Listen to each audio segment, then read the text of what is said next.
Namaste Meredos, kembali lagi di channel Thai Apps, channel belajar di India. Jika ingin tahu lebih lanjut tentang India, jangan lupa untuk subscribe ya. Dan jangan lupa juga untuk tekan tombol belnya untuk notifikasinya.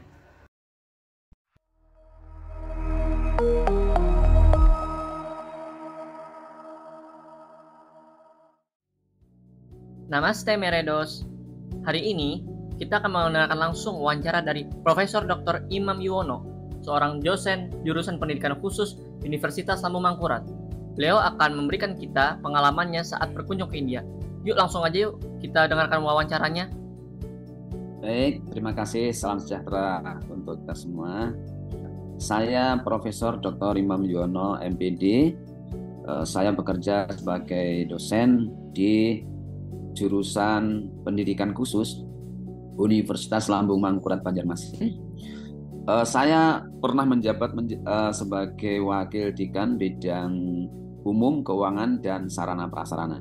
Saat ini saya sebagai dosen di Prodi Pendidikan Khusus FKIP Universitas Lambung Mangkurat.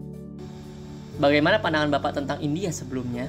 Karena dosen saya juga orang India ya dulu ya. Dia sering cerita bahwa India itu banyak filosofi, banyak orang-orang pandai gitu ya. Sehingga persepsi saya tentang India itu orangnya pinter-pinter gitu ya, filosof gitu, dan juga pekerja keras gitu. Hanya memang sering beredar di media sosial bahwa India itu katanya menakutkan gitu ya, sering terjadi pembulian gitu ya, kemudian penduduknya banyak sekali gitu kan, ada yang kelas menengah, ada kelas bawah, ada kelas atas gitu. Tetapi kalau saya akademisi, jadi tidak berpikir bahwa wah nanti kalau ke India itu tidak aman atau apa, enggak. Memang di pendengaran saya bahwa India ini negara yang kurang kondusif gitu ya, karena banyak media sosial yang itu ya entah hoax atau apa gitu ya, kadang-kadang memviralkan hal-hal yang menurut saya kurang bagus ya. Misalnya saja kampung kumuh gitu kan. Ternyata setelah saya ke India jarang ditemui kampung kumuh. Itu kemudian pembulian itu juga nggak ada gitu. Itu persepsi awal saya, tapi saya tidak negatif thinking, dan tentu saya akan disambut dengan baik oleh teman-teman di India. Begitu persepsi saya. Bagaimana pandangan Bapak tentang India setelah beberapa hari di India, dan apakah ada perubahan pikiran dari pemikiran sebelumnya?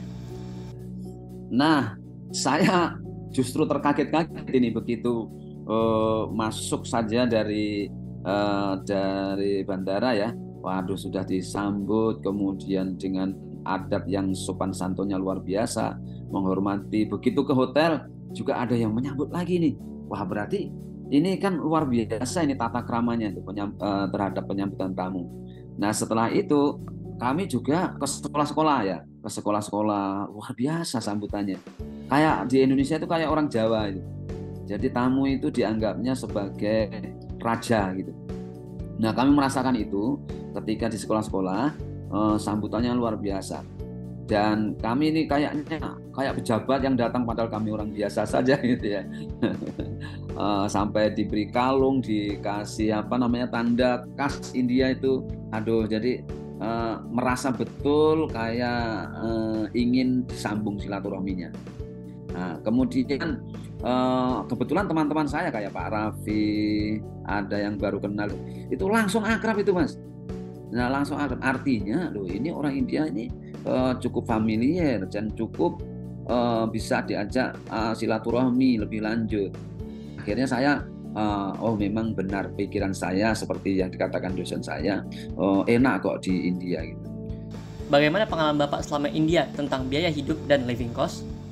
Kalau biaya hidup memang pikir-pikir, kalau biaya di Jakarta, hotel yang sekian hari dengan semewah itu nggak nyampe ini. Ada di jamu makan, diantar ke sana kemari. Padahal kalau di Indonesia belum tentu bisa ini kalau di Jakarta ya. Tapi ini di India nih hotelnya elit gitu ya, berkelas gitu ya, bintang bintang 5 ya Pak Raffi kemarin ya. Kok ini kok bisa gitu. Nah, sehingga saya punya persepsi bahwa di India ini biayanya murah gitu. Nah, selain itu saya kan juga belanja ya. Memang harganya murah itu. Bahkan saya pengen borong pengen borong sweater dan dan jas itu. Betul itu murah itu. Artinya apa? Berarti biaya-biaya hidup, kemudian keperluan sehari-hari, kebutuhan pokok, persepsi saya juga lebih murah begitu. Misalnya saya anggap saja ya yang baju jas saya itu kan harganya sekitar 200.000 ya kalau dirupiahkan ya. Tetapi kalau di Banjarmasin itu nggak dapat 750.000 itu Mas. Nah itu sehingga persepsi saya ya kebutuhan di sana masih cukup murah begitu. Bagaimana tingkat keamanan dan kenyamanan pada saat Bapak menetap di India?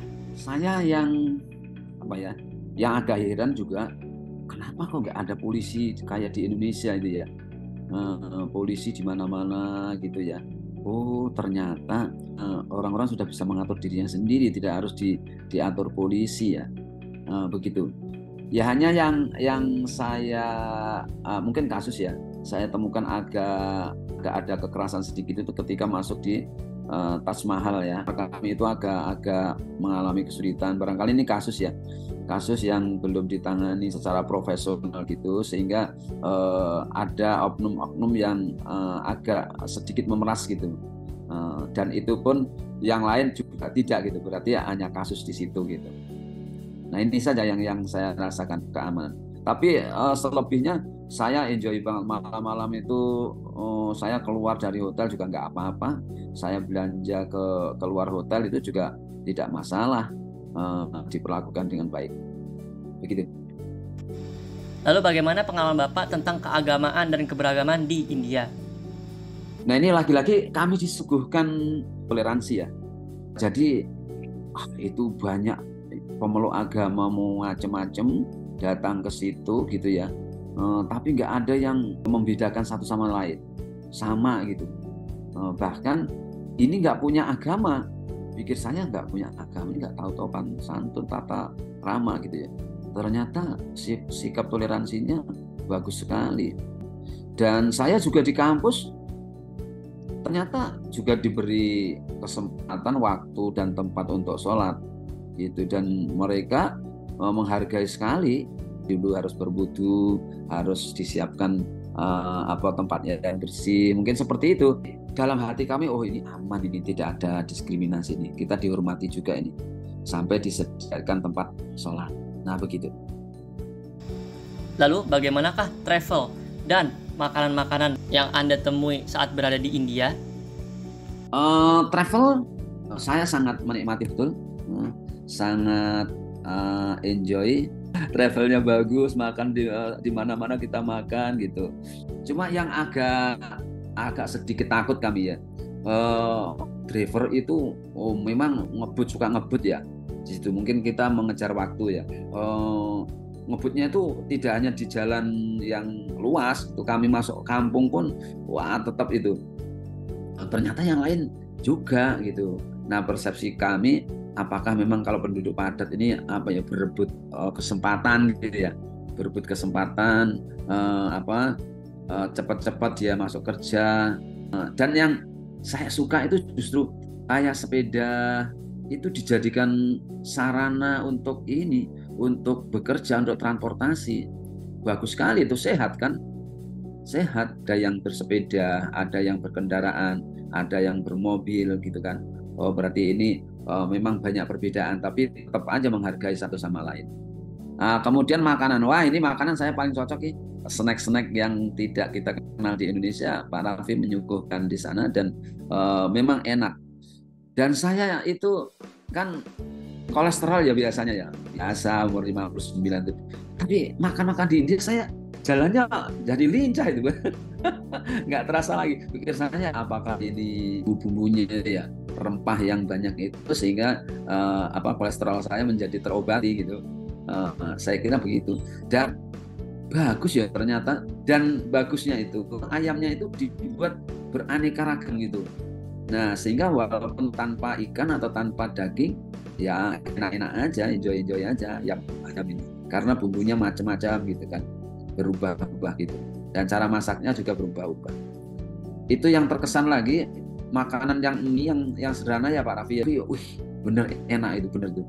Saya suka banget itu. Entah bumbunya apa gitu ya. Padahal mie-nya biasa aja, tapi wah enak, bener-bener enak itu. Kayak mie Aceh gitu ya. Tapi bukan gitu, tapi ada ayamnya gitu kan. Kalau mie kita enak karena udang ya, karena ini, tapi itu dia ayam dulu kok enak ya, berarti rempahnya ini yang bagus kayaknya. Nah itu tentang kuliner dan perjalanan. Apakah ada bentuk kasta atau tingkatan yang Bapak perhatikan saat berada di India? Saya memang kurang melihat ya.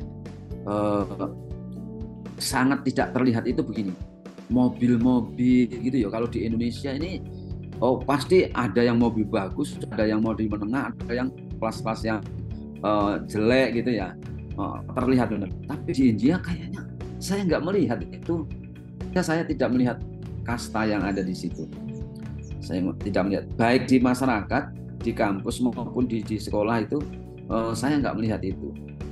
Apalagi di tempat apa ya, di pasar, di tempat keramaian, saya tidak melihat ada kasta-kasta begitu. Setelah melakukan kampus atau skultur, bagaimana kualitas pendidikan di India dibandingkan dengan di Indonesia? Ya itu tadi yang saya lihat sangat menonjol itu di mana kampus ini mampu menyiapkan pekerjaan mahasiswanya. Nah ternyata gimana triknya? Mereka ini bekerja sama dengan banyak perusahaan. Saya pikir biayanya mahal gitu ya. Ternyata enggak itu. Nah saya di Indonesia ini belum melihat itu gitu. Mungkin masih menuju ke sana. Termasuk universitas yang terkemuka, yang menjadi andalan di Indonesia juga belum menyiapkan bahwa mahasiswanya itu siap bekerja. Membangun kolaborasi dengan dunia kerja itu yang bagus, yang perlu kita tiru. Kayaknya begitu ya. Jadi benar kata dosen saya bahwa India itu banyak juga filosof, banyak juga orang pandai, banyak juga penemu-penemu. Itu saya kira juga pantas itu begitu. Apa yang dapat diimplementasikan oleh sistem pendidikan Indonesia yang bisa ditiru dari India? Satu yang saya suka banget itu menghargai perbedaan. Kan tidak membedakan mana yang kaya, mana anak petani, anak pedagang, anak gitu kan, semuanya bisa masuk dan semuanya bisa mengakses sarana kampus dan semuanya berhak juga atas pekerjaan. Saya pikir begitu. Ya memang kalau salah satu ini berbeda nggak apa-apa, tapi semua hak-haknya itu sama gitu. Hak untuk memperoleh pendidikan itu sama. Nah, saya kira itu pendidikan inklusif itu arahnya ke sana. Kalau orang sudah bisa menghasilkan penelitian, itu saya kira akademiknya juga bagus gitu. Artinya tidak hanya pada tahap kognitif, ya kan, tapi dia sudah aplikatif gitu, sudah diaplikasikan. Dan banyak kita temui hak-hak paten gitu ya, yang dihasilkan oleh mahasiswa maupun dosen di universitas. Nah itu, jadi tidak sekedar teori-teori yang diperoleh di dunia pendidikan, di akademiknya, tetapi saya pikir sudah tahapan implementasi lewat berbagai penelitian. Apa yang dapat diekspektasi oleh mahasiswa Indonesia ketika mereka ingin pergi ke India? Saya begitu sampai di kampus di Banjarmasin, saya lapor dengan rektor. Kebetulan rektor langsung mengumpulkan seluruh dekan dan wakil dekan di universitas. Kami presentasi bahwa India begini, peluangnya begini. Responnya cukup positif gitu ya, bahwa sangat memungkinkan gitu loh untuk tukar pelajar, untuk MPKM ke India, itu sangat memungkinkan. Pertanyaan biayanya juga murah, kemudian ada fasilitas-fasilitas kampus, juga penyambutan di kampus itu cukup bagus juga itu, welcome juga. Nah ini yang saya kira menarik untuk mahasiswa ini belajar ke India. Bagaimana overall experience Bapak saat berada di India? Memang kalau dalam hati kecil saya ya, karena saya orang akademisi dan memang sudah punya dosen yang dari India waktu di S2 gitu ya. Saya ingin membuktikan bahwa India itu ternyata tidak seganas yang dibayangkan oleh di sosial media. Bahwa India itu juga ada kampus yang bagus, bahwa India itu juga banyak orang-orang yang pinter, bahwa India itu juga ramah gitu ya, welcome gitu sekolah-sekolahnya, termasuk universitasnya. Nah, yang paling penting adalah murah itu ya, murah biaya hidupnya. Nah ini sehingga saya pikir untuk ke India itu tidak perlu biaya yang mahal, tidak perlu ambil kantong yang tebal gitu ya. Saya cukup ya sedikit saja belanja di India sudah banyak. Artinya apa? Bahwa India memang orangnya ramah-ramah, tetapi memang biaya hidup itu cukup murah dan cukup terjangkau. Dan makanan-makanan juga tidak banyak perbedaan dengan Indonesia. Bahkan kalau di India 1 bulan saya kayaknya akan hambar do makan di Indonesia ini, rempah-rempahnya terutama ya. Nah itu yang membuat terkesan perjalanan kami di India. Dan kami juga diperlakukan dengan bagus, sangat care gitu, terbuka, dan ya, Pak Raffi begitu baiknya terhadap kami. Oke, begitu ya. Apakah ada rekomendasi siswa atau siswi atau orang tua untuk belajar di India, dan apakah ada kata penutup untuk mahasiswa orang tua yang ingin mendaftarkan anaknya untuk belajar di India? Saya selalu kalau di workshop kemudian mengajar, saya ceritakan pengalaman saya di India, bahwa atas pendidikan aja di India ini menerima kita dengan baik gitu kan, mempersilahkan kita untuk belajar ke India. Apa salahnya kalau kita belajar ke India? Apa salahnya kalau kita mencoba mencari ilmu ke India gitu kan? Nah itu yang sering kita diskusikan, kita promosikan kepada mahasiswa, dan mereka kayaknya ya memang antusias kalau pertukaran pelajar, mudah-mudahan banyak yang memilih ke India dengan adanya kunjungan kami ke India. Teman-teman pelajar maupun wisatawan atau orang tua, jangan khawatir pokoknya kalau anaknya pergi ke India, keluarganya pergi ke India, ternyata apa yang kita dengar di sosial media itu saya nggak dapatkan di sana gitu. Sehingga menurut saya ya kalau ada berita-berita di sosial media itu di cross check dulu gitu kan, jangan lekas dipercaya. Saya membuktikan sendiri bahwa saya di India aman, saya diperlakukan dengan baik, bahkan saya juga dianggap seperti keluarga sendiri. Begitu. Wah, betapa menariknya ya perjalanan Pak Imam saat berkunjung ke India, mulai dari warganya yang ramah hingga biaya living cost yang murah. Sekian video untuk kali ini. Bila ada pertanyaan lebih lanjut, silahkan tinggalkan di kolom komentar ya.